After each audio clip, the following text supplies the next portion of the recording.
जय हो श्री राम भगवान की। मंगल भवन अमंगल हारी, द्रवहु सुदशरथ जर बिहारी। आस प्रभु दीन बंधु हरि, कारण रहित कृपाल। तुलसीदास सठ ताहि छाड़ी, जगत जंजाल सियावर राम जय जय राम। मेरे प्रभु राम जय सिया राम, करो कल्याण जय जय राम। तुलसीदास कहते हैं कि हे मूर्ख मन, जो प्रभु ऐसे दीन दयालु और निष्कारण दयालु हैं, उनको तो सब कपट जंजाल छोड़कर भज। मास प्राण 7वां विश्राम। चले राम लक्ष्मण मुनि संगा, जय सिया राम। गए जहाँ जग पावन गंगा, जय सिया राम। अनुज सहित प्रभु कीन प्रणाम, माँ जय सिया राम। प्रभु प्रकार सुख पायो रामा, जय सिया राम। पुनि सुर सरी उत्पत्ति रघुराई, जय सिया राम। कौशिक सन पूछा सिर नाई, जय सिया राम। फिर रामचंद्र और लक्ष्मण जी मुनि के संग चले और वहां गए जहां संसार को पवित्र करने वाली गंगा जी थी। भगवान ने छोटे भाई सहित गंगा जी को प्रणाम कर बहुत सुख पाया।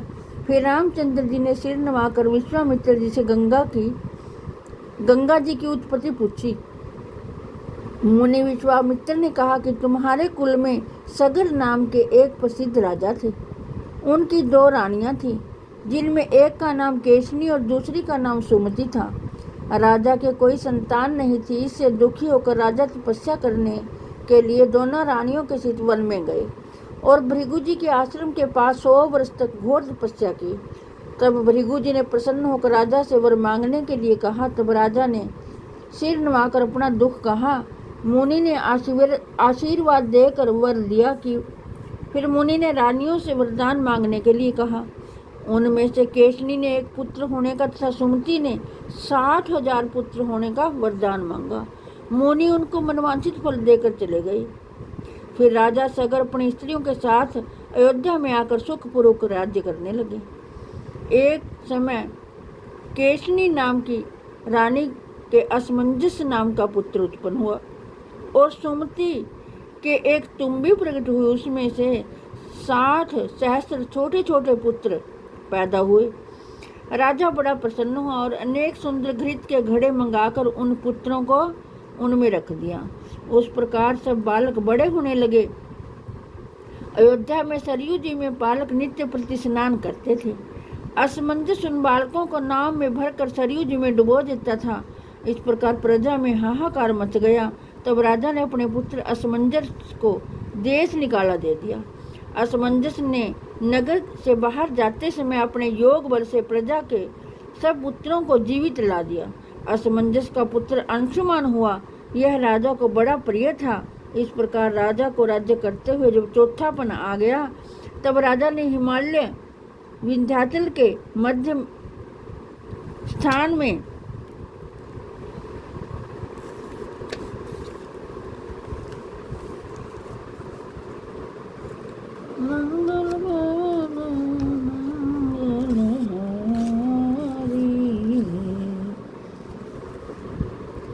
अपने मंत्री पुत्र इत्यादि बुलाए और यज्ञ वेदी बनाकर यज्ञ आरंभ किया और चतुर योद्धाओं की देखरेख में यज्ञ का घोड़ा छोड़ा, जिससे बड़े गुप्त रूप से इंद्र ने चुराकर कपिल मुनि के आश्रम में बांध दिया। परंतु यह भेद किसी को भी मालूम न हुआ।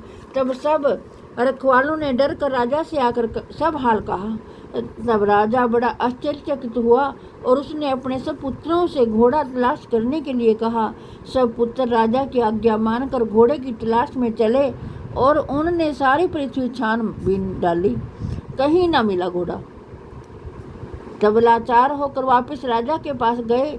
तब राजा ने कहा कि पृथ्वी खोद डालो। यह सुनकर पुत्र पृथ्वी खोदते हुए फिर चले। वे महाबली पुत्र प्रतिदिन 1 योजन पृथ्वी खोदते थे। इस प्रकार सारी पृथ्वी को खोदकर पाताल में पहुँचे और पूर्व पश्चिम उत्तर दक्षिण चारों दिशाओं में घूमते हुए कपिल मुनि के आश्रम में जा पहुँचे। वहां अपना घोड़ा बंधा हुआ देखा तो बड़े क्रोधित होकर मुनि से अनेक प्रकार के बुरे शब्द कहने लगे। यह सुनकर जब मुनि ने अपनी आंखें खोलकर देखा तो देखते ही सब पुत्र भस्म हो गए।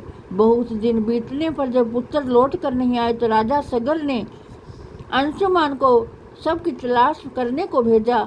यह अंशुमान विष्णु के भगत थे। मार्ग में ऋषि मुनियों को दंडवत प्रणाम करते हुए चले।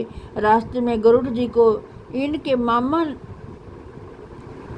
थे मिले। फिर गरुड़ जी ने इनको सब पुत्रों के भस्म होने का समाचार सुनाया, जिसे सुनकर यह बड़े दुखी हुए और फिर जलाशय पर जाकर सबको जलांजलि दी। फिर गरुड़ जी को लेकर कपिल देव मुनि के पास पहुंचे। तब वहां पहुंचकर मुनि के चरणों में गिर पड़े और अपना सब हाल कहा। मुनि ने प्रसन्न होकर घोड़ा दे दिया, जिसे पहचान कर अंशुमान बड़े प्रसन्न हुए और घोड़े को लेकर राजा के समीप चले।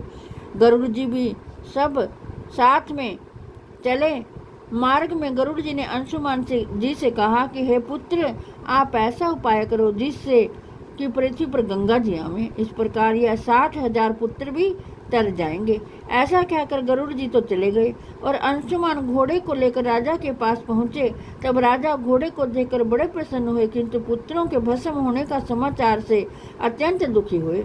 तदंतर राजा ने यज्ञ समाप्त कर अनेक प्रकार का दान ब्राह्मणों को दिया और अयोध्या में आकर बहुत दिन तक राज्य करते रहे। फिर अंशुमान को राज्यभार सौंप कर तप करने वन में चले गए। अंशुमान का पुत्र दिलीप हुआ और दिलीप को राज्य दे अंशुमान भी तप करने वन में चले गए और तप करते हुए अपना देह त्याग दिया। दिलीप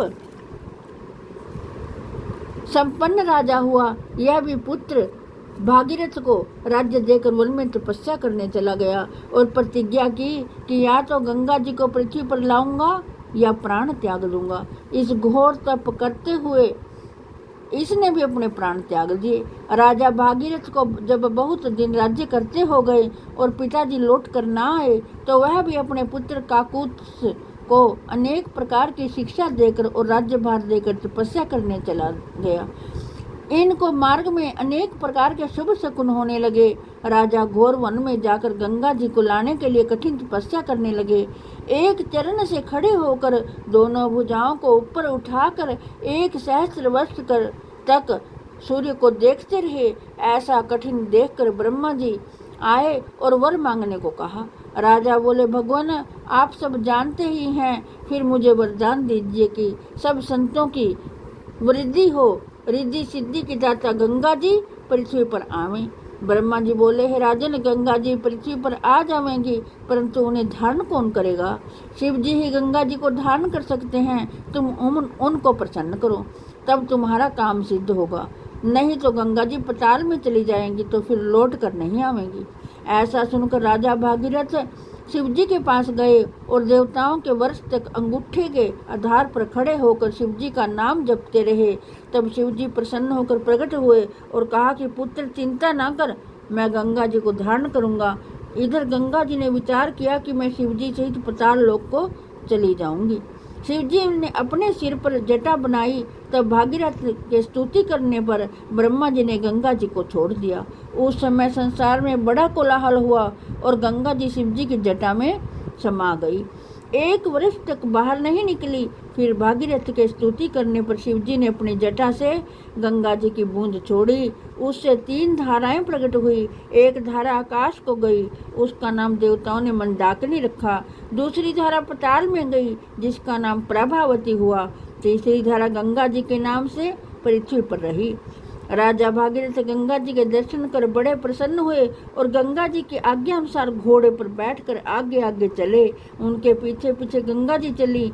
इस प्रकार कोलाहल करती, सब जगत के पापों का नाश करती हुई गंगा जी राजा के पीछे पीछे अनेक नगर पहाड़ों को लांघती हुई चली और हरिद्वार, प्रयाग, आकाशी आदि तीर्थों में अपना प्रभाव फैलाती हुई अंत में समुद्र में मिल गई है। उसका नाम गंगा सागर पड़ा। इस प्रकार भागीरथ ने तपस्या करके अपने कुल का तथा समस्त संसार का उद्धार किया। जय हो श्री राम भगवान। मंगल भवन अमंगल हारी, द्रवहु दशरथ दर बिहारी। जय हो प्रभु, जय हो श्री राम भगवान की। आपसे हाथ जोड़कर प्रार्थना है कि आप सभी जो भी भक्तजन इस रामायण का पाठ श्रवण कर रहे हैं, आपके घर में जो बीमार हों, लाचार हों, चल फिर ना सकते हों, आप उन्हें भी रामायण का पाठ सुनाएं ताकि उनका कल्याण हो, प्रभु श्री राम उन पर प्रसन्न हो। जय हो श्री राम भगवान की। शिव शंकर भगवान का मंत्र आपको सुनाते हैं, जिन्होंने गंगा जी को अपनी जटाओं में धारण किया। जय हो शिव शंकर भगवान की। कर्पूर गौरम करुणावतारम संसार सारम भुजगेन्द्रहारम सदा वसंतम हृदयारविंदे भवं भवामि सहितं नमामि। कर्पूर गौरम करुणावतारम संसार सारम भुजगेन्द्रहारम सदा वसंतं हृदयारविंदे भवं भवामि सहितं नमामि। कर्पूर गौरम करुणावतारम संसार सारम भुजगेन्द्रहारम सदा वसंतं हृदयारविंदे भवं भवामि सहितं नमामि। कर्पूर गौरम करुणावतारम संसार सारम भुजगेन्द्रहारम सदा वसंतं हृदयारविंदे भवं भवामि सहितं नमामि। कर्पूर गौरम करुणावतारम संसार सारम भुजगेन्द्रहारम सदा वसंतं हृदयारविंदे भवं भवामि सहितं नमामि। जय हो श्री राम भगवान।